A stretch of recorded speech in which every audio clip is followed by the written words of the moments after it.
What if the single biggest factor making your diabetes harder to control isn't what you're eating, how much you're exercising, or even your medication dosage, but something as fundamental as the timing and temperature of the water you drink throughout the day? I know you're probably skeptical. You've spent years, maybe decades, trying everything. Different medications that came with side effects, restrictive diets that left you feeling deprived, expensive glucose monitors, supplements that promised miracles but delivered nothing. And here I am telling you that water, simple H2O, could be the missing piece. But stay with me because what I'm about to share has helped many people see meaningful drops in fasting blood glucose within just a few weeks.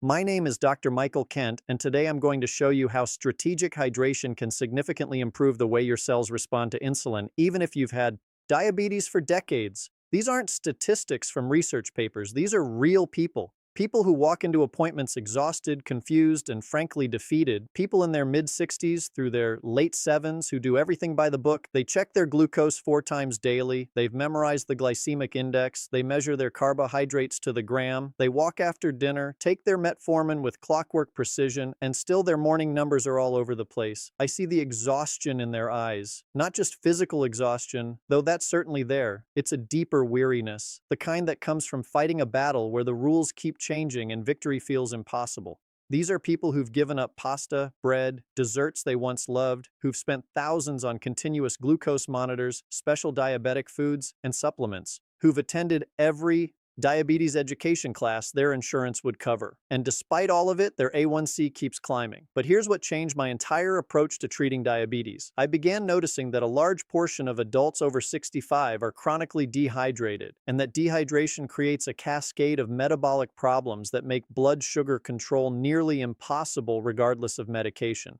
And here's the fascinating part. Most research focuses on what people eat. Almost nobody studies when and how people drink. Before we continue, I'm curious, where in the world are you watching this from right now? Drop your location in the comments. Diabetes affects people everywhere, and I love seeing this community come together from across the globe. Now, I need to be crystal clear about something. This isn't about abandoning your current treatment. Your medications are important. Your doctor's plan matters. What I'm sharing is how to optimize the environment inside your body so that your medications can work the way they were designed to work.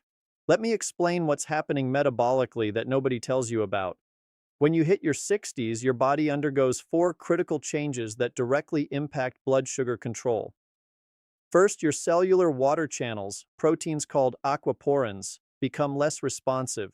Even when you drink water, your cells struggle to actually pull that water inside where it's needed. Second, your kidneys naturally lose approximately 30% of their filtering capacity by age 70. This means they're less effective at removing excess glucose from your bloodstream, and they're also less efficient at concentrating your urine, causing you to lose more water than necessary. Third, and this one surprises most people, your sense of thirst becomes dramatically impaired. Studies show that by age 65, your thirst response can be delayed by up to 90 minutes after your body needs water. You could be medically dehydrated without feeling even slightly thirsty. Fourth, many common diabetes medications, especially diuretics that people take for blood pressure, actively pull water from your body, making chronic dehydration worse. Here's what most doctors don't explain. When your cells are dehydrated, even by just 3%, your cell membranes become rigid. Think of a dried-out sponge versus a moist sponge. A dried sponge can't absorb anything. A moist sponge pulls in liquid instantly. Your cell membranes work the same way. When they're properly hydrated, insulin receptors function normally.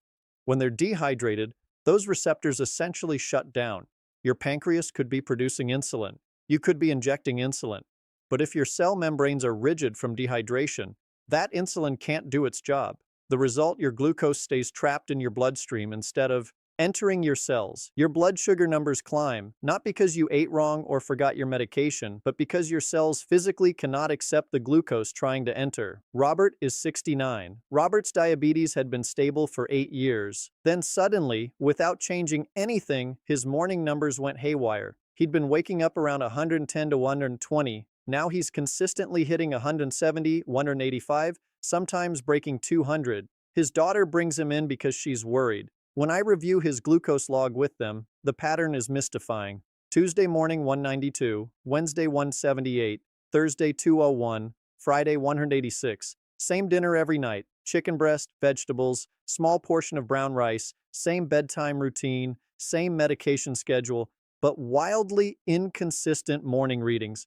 Picture his daughter leaning forward saying, "He's doing everything perfectly, Dr. Kent. I help him prep his meals. We weigh everything. Something's clearly wrong." So I walk through his typical day hour by hour, what time he wakes up, what he eats, when he takes medications.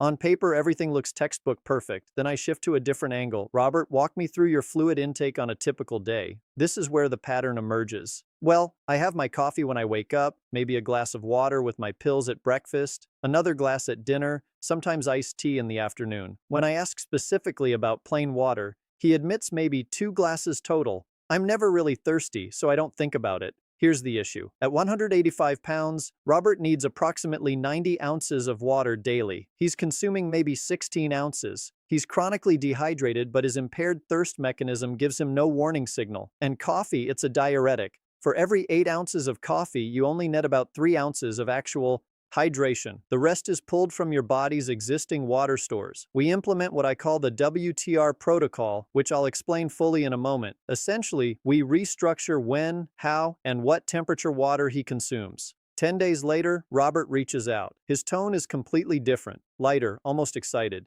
"Dr. Kent, my morning reading was 118 today. Yesterday was 124. 3 days ago, 132. I haven't seen these numbers in 6 months. 4 weeks later, the transformation is visible. Better energy, better color." His glucose log shows an average fasting reading of 127 for 2 straight weeks, down from 185. Same food, same medications. The only variable that changed was strategic hydration. But here's what he tells me that really drives it home. "I feel different, Dr. Kent." It's hard to put into words, less foggy, more present. Like there was this constant mental haze I'd gotten so used to, and now it's just cleared. That mental clarity, that's what happens when your brain, which is 75% water, finally gets properly hydrated after months or years of running depleted. The details vary, but the core issue is almost always the same. Before I teach you the exact protocol that works in cases like Robert's, let me explain the 3 critical mistakes nearly everyone makes with hydration after age 60. You're probably making at least 2 of these right now. Mistake number 1, counting coffee, tea, and other beverages as water. Here's the truth. Coffee and tea are mild diuretics. For every cup you drink, you lose approximately 60% of that volume through increased urination. So if you drink 8 ounces of coffee, you net about 3 ounces of actual hydration. The rest is pulled from your body's existing water stores. Juice, even unsweetened juice, causes rapid blood sugar spikes that trigger your kidneys to dump both glucose and water. Diet sodas contain artificial sweeteners that actually worsen insulin resistance. The only beverage that truly hydrates is plain water. Everything else is supplementary at best, counterproductive at worst. Think of it this way. If you have a checking account that needs $1,000 to avoid overdraft fees, would you deposit $1,000 knowing the bank immediately withdraws $600? You'd still be short. That's what coffee and tea do to your hydration status. Mistake number 2, drinking cold water straight from the refrigerator, especially first thing in the morning. This might surprise you because cold water feels refreshing, but here's what happens physiologically. When ice-cold water hits your stomach, especially when your core body temperature is still low from sleep, your blood vessels immediately constrict. This is your body trying to maintain core temperature. When blood vessels constrict, circulation decreases dramatically. And where does glucose need to go? Into your cells, through your bloodstream. Constricted blood vessels mean insulin and glucose can't reach their destinations efficiently. Additionally, cold water in an empty stomach shocks your digestive system. This triggers a stress response which releases cortisol. And what does cortisol do? It signals your liver to dump stored glucose into your bloodstream. You've just created a morning blood sugar spike before you've even eaten breakfast. Room temperature water, or better yet warm water, keeps your blood vessels relaxed and open. Circulation remains optimal. Your stress response stays calm. Your morning blood sugar stays stable. Mistake number 3. Drinking large amounts only when you finally notice you're thirsty. Remember, your thirst mechanism is impaired. By the time you feel thirsty at age 65 or older, you're already significantly dehydrated. But then, what do most people do? They drink 16 or 20 ounces all at once, thinking they're fixing the problem. Your intestines can only absorb approximately 8 ounces of water every 20 minutes. Anything beyond that amount simply passes through to your bladder and comes right back out. You haven't hydrated your cells. You've just taken an expensive trip to the bathroom. It's like trying to water a garden with a fire hose. The ground can't absorb it fast enough. It runs off. The roots stay dry, even though you've used a lot of water. Proper hydration requires small, frequent amounts throughout the day. Think of it as maintaining a constant, gentle rain instead of one massive downpour. Now, let me teach you the exact protocol I use with my patients. I call it the WTR protocol. W stands for water itself, pure and strategic. T stands for timing, the specific schedule that optimizes glucose control. R stands for regulation, the way your body learns to predict and respond. Let's break down each component. First, water quality matters more than most people realize. Tap water is fine if your municipality has good filtration, but I recommend filtered water if possible, not because of dramatic toxins, but because minerals matter. Here's my specific recommendation. Use filtered water and add back trace minerals. You can buy liquid trace mineral drops at any health food store, usually for about $10, and they last months. Why minerals? Your cells don't just need H2O. They need electrolytes to create the electrical gradients that allow glucose to enter. Think of minerals as the keys that unlock your cell doors. Water without minerals is like showing up at a locked door with no key. Specifically, magnesium is crucial for insulin function. Nearly 70% of people over 60 are clinically deficient. Potassium helps regulate glucose levels. Sodium in appropriate amounts is essential for cellular hydration. My recommendation, add 5 drops of trace mineral solution to every 32 ounces of water you drink. That's it. Simple, inexpensive, dramatically effective. Window number 1. Immediately upon waking, before anything else, the moment your feet hit the floor, before coffee, before bathroom, before checking your phone, drink 12 ounces of room temperature water with minerals. Room temperature, not cold, with minerals, not plain.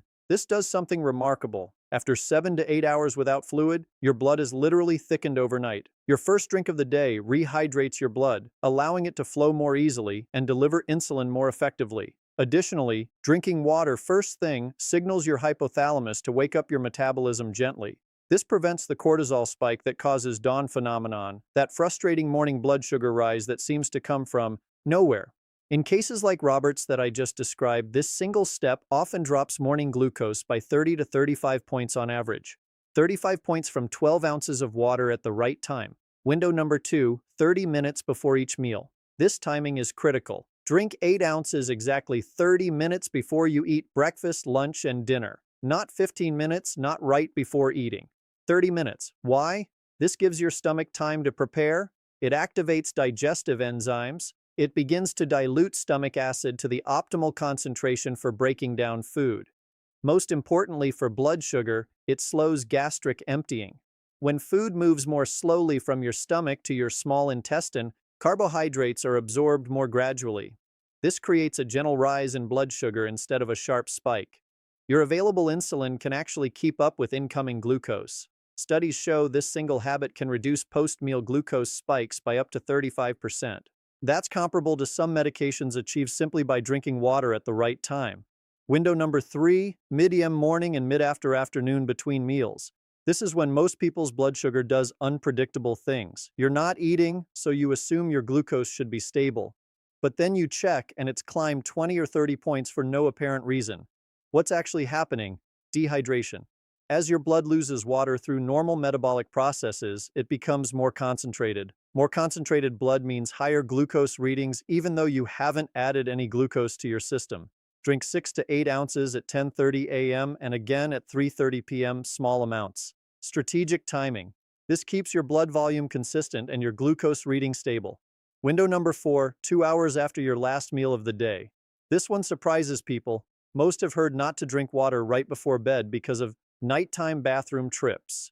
And that's true. Drinking at 1000 p.m. and going to bed at 10:30 p.m. means you'll wake up at 1 a.m. needing the bathroom.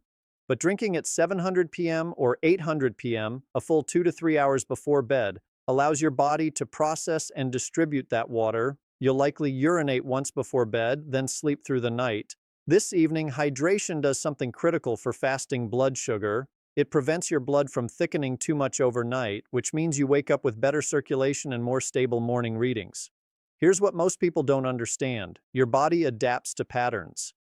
If you've been chronically dehydrated for months or years, your body has adjusted to function in drought mode. Your kidneys concentrate your urine more. Your brain suppresses thirst signals. Your cells accept less fluid. When you suddenly start drinking more water, your body initially responds by sending you to the bathroom constantly. This is normal and temporary. You're not actually hydrating poorly. Your body is simply recalibrating. Most people quit after 3 days because the bathroom trips are annoying. But here's what happens if you stick with it. Within 10 to 14 days, your kidneys adjust. Your bladder learns to hold more comfortably. Your cells begin accepting more water. The bathroom urgency decreases dramatically while true cellular hydration improves.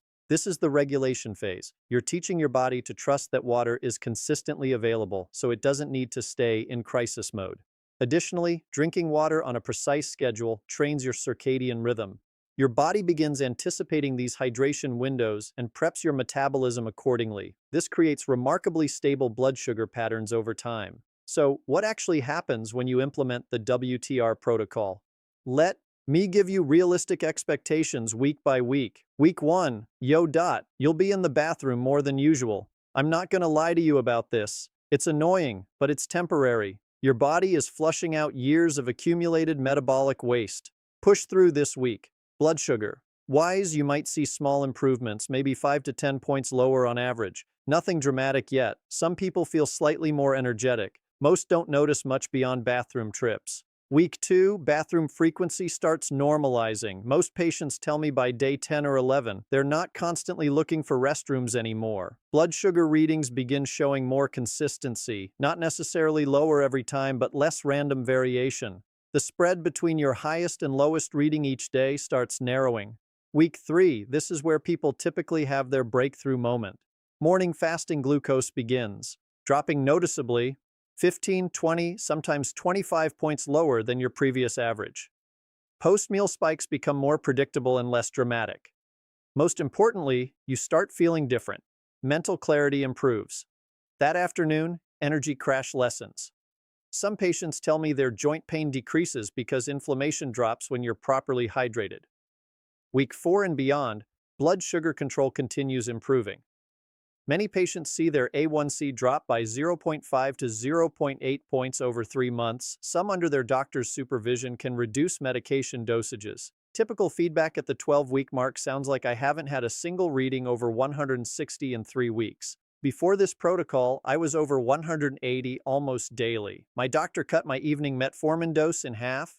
Linda is 73. Linda had been managing type 2 diabetes for 16 years. When she first comes in, she's visibly defeated. Picture her sitting across from me saying, "Doctor Kent, I need you to be completely honest with me. My endocrinologist says I need to start insulin. My A1C is 8.9, up from 7.8 just 6 months ago. I'm already on 3 oral medications. I honestly feel like I'm failing." She pauses, and you can see tears forming. "I'm terrified of needles.